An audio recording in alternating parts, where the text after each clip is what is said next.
कुमार। जैसा कि आप जानते हैं कि संपूर्ण विधानसभा क्षेत्र का कवरेज आप देख रहे हैं मिशन 24 पर, क्योंकि हमारी टीम लगातार दौरा कर रही है और इसी लंबी लिस्ट में हम पहुंच चुके हैं सहरसा से कुछ किलोमीटर की दूरी पर एक दूसरे विधानसभा क्षेत्र जिसका नाम है बख्तियारपुर, सिमरी बख्तियारपुर विधानसभा क्षेत्र में।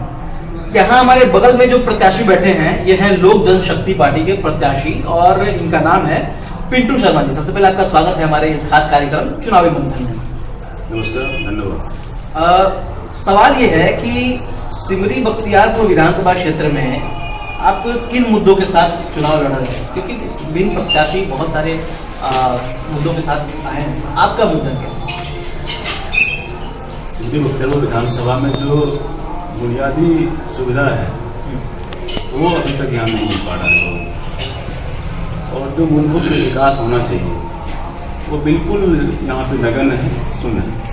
और हमारा एजेंडा है कि यहाँ जो मूलभूत विकास होना चाहिए, जैसे शिक्षा, स्वास्थ्य, रोजगार, पानी पीने के शुद्ध साफ पानी, अनेक और अन्य तरह के जो है यहाँ पे सुविधा जो है मिलना चाहिए।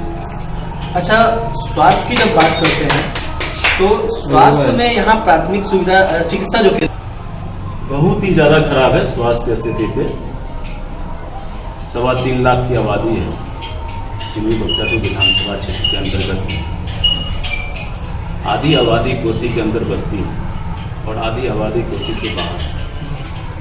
मैं आपको बताना चाहूँगा कि मात्र एक अनुमंडल अस्पताल जहाँ 100 बेड की व्यवस्था है होनी चाहिए, लेकिन वहाँ पे बेड तक नहीं लगा हुआ है।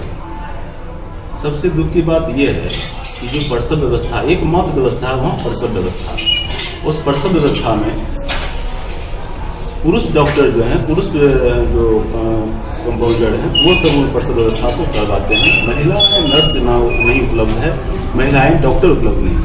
ये बहुत दुख की बात है। अच्छा, यहाँ पर एक और बड़ी समस्या है। यहाँ पर दियारा क्षेत्र में पुल की मांग है बहुत जोरों बना, और अभी से नहीं, बहुत पहले से। क्या आप जब जीत कर आते हैं या फिर इस विधानसभा क्षेत्र का प्रतिनिधित्व करते हैं तो पुल के विषय में जनता को कुछ आश्वासन देंगे या कुछ ऐसा?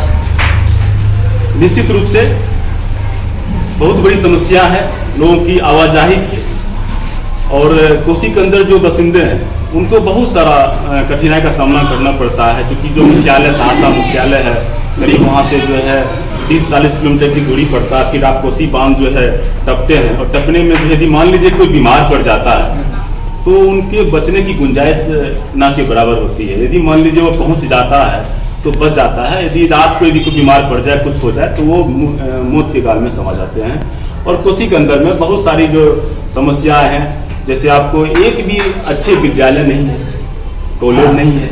अभी भी कोसी के अंदर में लड़कियां, हमारी महिलाएं, बहनों, उनको शिक्षा नहीं मिल पाती है। मात्र 17% शिक्षा दर है कोसी के अंदर में, और पीने के साफ पानी नहीं है, अस्पताल नहीं है, अन्य तरह की जो असुविधाएं हैं, ये बिल्कुल हम लोग को जो है शोक में डुबो देता है। और यही कारण है कि हम लोग आज जो है चुनाव मैदान में हैं, ताकि जो यहाँ के जो असुविधाएं हैं उसको हम लोग मूलभूत सुविधा में तब्दील कर सकें।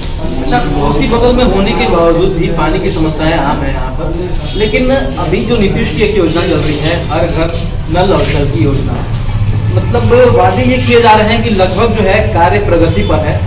कोसी की क्या स्थिति है, यहाँ के दियारा क्षेत्र की और आपके विधानसभा क्षेत्र की क्या स्थिति है?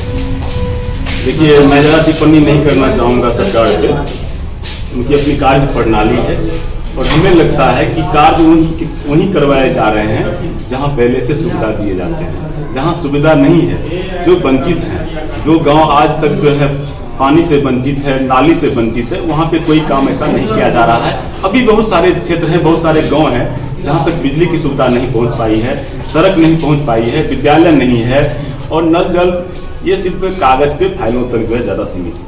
अच्छा पिंटू जी, आप यहाँ पर इस विधानसभा क्षेत्र से खड़े हुए हैं प्रत्याशी के रूप में, और यहाँ पर लगभग 22 प्रत्याशी मैदान में। अपना प्रतिद्वंदी किसको मानते हैं, किससे आपकी टक्कर?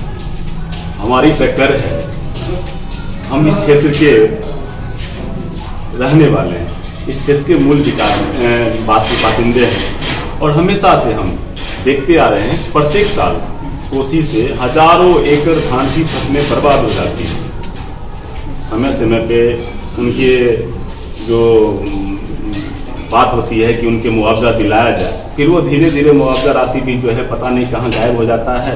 स्थिति बद से बदतर बना हुआ है और कोसी के क्षेत्र में स्थिति बहुत ही दुर्लभ है और हम लोग हमेशा बाढ़ का मंजर देखते आए हैं और शिक्षा बेरोजगारी का आंसू रोते आए हैं। ये तो समस्या हो गई। मैं पूछ रहा हूँ, प्रत्याशी जो भी यहाँ पे खड़े हैं उनमें से आपका प्रतिद्वंदी कौन है? आपको किससे लगता है इस लड़ाई में टक्कर किससे? हमारा टक्कर है भ्रष्टाचार से, हमारा टक्कर है जो घुसखोरी से, हमारा टक्कर है असुविधा से और मूल रूप से हम लोग चाहते हैं कि वंशवाद की जो परंपरा है उसको यहाँ मिटाया जाए, उसको खत्म। इस विधानसभा क्षेत्र में जो प्रतिनिधित्व पहले करते थे इस विधानसभा क्षेत्र का, उन्होंने विकास नहीं किया? बिल्कुल नहीं, बिल्कुल नहीं। आप आम जन से पूछ सकते हैं इस विषय में, कोई विकास नहीं करते हैं। वो तो 5 साल तक जनता से मुलाकात नहीं करते हैं। अभी चुनाव में खड़ा हो गए हैं, लेकिन चुनाव में खड़ा होने के बाद उनको गरज होनी चाहिए कि हम जाके आम जन से जुड़े, उनसे मिले, उनसे हम वोट मांगे। लेकिन वो वोट मांगने तक नहीं जाते। उनको लगता है कि उनकी जागीरदारी लगी हुई यहाँ पे बनी हुई है कि वो खड़ा हो जाएंगे, उनको लोग मतदान कर देंगे। ये चलने वाला नहीं है। आमजन बिल्कुल मजबूती से तटस्थ रूप से खड़ा हो चुका है और उनका विरोध का सबसे बड़ा स्वरूप है कि आप सामने पिंटू शर्मा को प्रत्याशी के रूप में देख रहे हैं। मैं किसान का बेटा हूं, मैं मजदूर का बेटा हूं, मैं मजबूर उन व्यक्तियों का बेटा हूं जो सरकारी व्यवस्था से वंचित है, मुख्य धारा से वंचित। तो ये थे पिंटू शर्मा जी हमारे साथ, और अगर आप कुछ हमारे चैनल के माध्यम से अपील करना चाहें तो कर सकते हैं। निश्चित रूप से यदि जनता यहाँ हमें मौका देती है तो हम बुनियादी ढांचा में बदलाव लाएंगे, जो भ्रष्टाचार है उनको खत्म करेंगे और डेंगराही पुल का हम लोग निर्माण कराएंगे और कोसी के अंदर में शिक्षा, स्वास्थ्य, रोजगार पे काम करेंगे। और सबसे महत्वपूर्ण बात आपको बता देना चाहेंगे हम कि कोसी के क्षेत्र में हजारों टन मक्का उत्पादन होता है और हम आप जानते हैं कि मक्का से सैकड़ों वैरायटी बनती है जो आराम से मिलता है। तो क्यों नहीं मक्का के जो संदर्भ में यहाँ पे उद्योग लगाया जाए, जहाँ पे हमको लगता है कि लाखों लोगों को रोजगार प्राप्त होगा और निश्चित रूप से लोग पलायन नहीं करेंगे। आज एक पंचायत से 2500 लोग पलायन करते हैं, 100 बच्चे पढ़ना शुरू करते हैं यहाँ पे, तो मात्र 17 बच्चे ग्रेजुएट हो पाते हैं और 83 बच्चे पढ़ना छोड़ देते हैं। उन्हीं बच्चों में से लोग पलायन को मजबूर होते हैं और सबसे हम आज जो अशिक्षा और बेरोजगारी है, हम किसानों और मजदूरों के भाई। सिमरी बख्तियारपुर जो क्षेत्र है, यहाँ पर जो समस्याओं से हम रूबरू हो रहे हैं, वाकई समस्याएं बहुत ज़्यादा है यहाँ पर और प्रतिनिधि के रूप में हर कोई ताले ठोक रहा है कि हम जीत कर आएंगे। तो जो भी कार्य बचे पड़े हैं या फिर करने हैं वहाँ पे करेंगे। हमारे साथ पिंटू शर्मा जी थे, आपका बहुत बहुत धन्यवाद नेशन 24 का समय देने के लिए। बहुत बहुत धन्यवाद। तो आप देखते रहिए नेशन 24, अभिषेक कुमार पूरी टीम के साथ आगे भी आपको और भी रिपोर्ट से रूबरू कराएंगे। तब तक के लिए धन्यवाद।